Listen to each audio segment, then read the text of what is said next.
Ulucay Akif, Fattahov Roma, ən arxa sıra hekayə. Dünən Roma öldü. Sinifimizin ən yekəpər uşağı idi. Ona əyri pəncə ayı, Kasalapı Medved deyirdik. Doğrudan da ayı boydaydı. Ona belə deməyimiz heç xətrinə dəymirdi, əksinə çox xoşuna gəlirdi. Hərdən mən elə gəlirdi, onun doğrudan da pəncələri var. Kimləsə dalaşanda ya öz aramızda zarafatlaşanda uzun qollarını, böyük əllərini havada ayı pəncəsi kimi yelləyirdi. Heç kim yaxınına düşə bilmirdi, qabağını çıxanı vurub aşırdırdı. Hansımızınsa davası olanda Romaya deyirdik, bez problem bratan deyib düşürdü qabağa. Yadıma düşür, bir dəfə elə məktəbin yaxınlığında, Jekin aşağısında onu Azərbaycan bölməsinin uşaqları təkləmişdi. Biz 2 uşaq idik, onlar isə bizdən daha çox və yaşca da böyük idilər. Düzü bizə nəsə eləmirdilər. Elə Romanı döymək istəyirdilər. Onunla dalaşırdılar. Davanın bir məqamında Roma qurumuş ağacın budağını qoparıb nərilti ilə cumdu, onu təkləyənlərin üstünə. Arxalarına baxmadan qaçdılar. Belə idi Roma. Ləzgi idi. Çox qalın səsi var idi. O danışanda elə bilirdim ayı donquldanır. Amma heç kobud deyildi. Öz gücünün fərqində idi. Amma gücü ilə kimisə əzmək, qorxutmaq, incitmək niyyəti yox idi. Zarafat eləməyə xoşlayırdı. Düzdür, bunu elə də yaxşı bacarmırdı, amma şən oğlan idi. Çox vaxt nadinc, oxumayan, şuluq uşaqlar arxa partada otururdu ki, müəllimin gözündən uzaq olsun. Roma da belə idi. Həmişə ən arxa partada otururdu. Birinci sinifdən arxa sıranı özünə məskən seçmişdi. Amma nə qədər arxada otursa da gizlənə bilmirdi, çünki hamımızdan nəhəng idi. Astaca danışmaq istəyəndə belə səsini hamımız eşidirdik.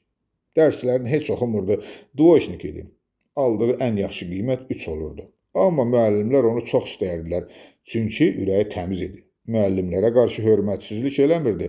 Ən çox da Ziyadxan müəllimin hər dəfə onun gicgahındakı saçından tutub dartaraq ayağa qaldırmağına şaqqanaq çəkib gülürdük. Yadımdadır, ədəbiyyat dərsində Turgenevin Mumu əsəri haqqında ifadə yazırdıq. Əlbəttə ki, bütün dərslərdə olduğu kimi Roma bu dərsə də hazır deyildi. Əsəri oxumamışdı. Amma ifadəni yazmağa məcbur idi. Hamı kimi Romada vərəqi doldurub müəlliməyə vermişdi. Növbəti dərsdə müəllimə yoxlama yazımızın qiymətlərini bizə açıqlayanda Romanı ayağa qaldırdı. Fattahov Roma, встань, ayağa qalx. Расскажи ребятам, что ты написал в изложении? İfadədə nə yazdığını uşaqlara danış. Ədəbiyyat müəllimimiz Elmira xanımın sözlərində qəzəb yox idi. Gülürdü. Romada gülməmək üçün özünü sıxıb saxlamışdı. Сядь, я сама расскажу, негодяй. Otur, özüm danışacağım, yaramaz. Elmira xanım bu dəfə biraz daha ciddi dedi. Ayağa qalxıb Romanın Turgenevin Mumu əsəri haqqında yazdığı ifadəni oxumağa başladı. Bir gün Gerasim, əsərin baş qəhrəmanı, tək yaşamaqdan bezib bazardan özünə 5 şirvana it aldı. Müəllim elə ilk cümləni oxuyan kimi bütün sinif gülməyə başladı. Roma özü də arxa partada başını aşağı salıb gülürdü. Biz gah müəllimimizə, gah da Romaya baxıb əylənirdik. Gerasim itin adını Mumu qoydu. Onu evə gətirib Head and Shoulders şampunu ilə yaxşıca çimizdirdi. Müəllim növbəti cümləni oxudu.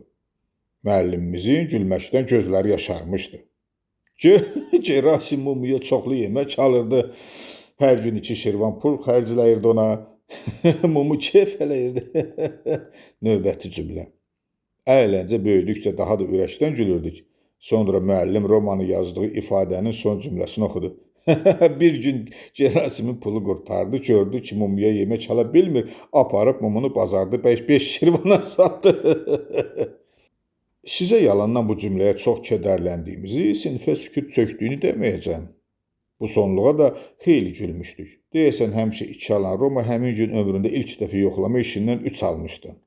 Mən çox sonralar tələbəlik illərimdə ədəbiyyatın postmodernizm cərəyanı ilə tanış olanda ədəbiyyatda dekonstruktivizmin nə olduğunu öyrənəndə fərqinə varmışdım ki, mənim tanıdığım ilk postmodernist, dekonstruktivist yazıçı da elə bizim Roma idi.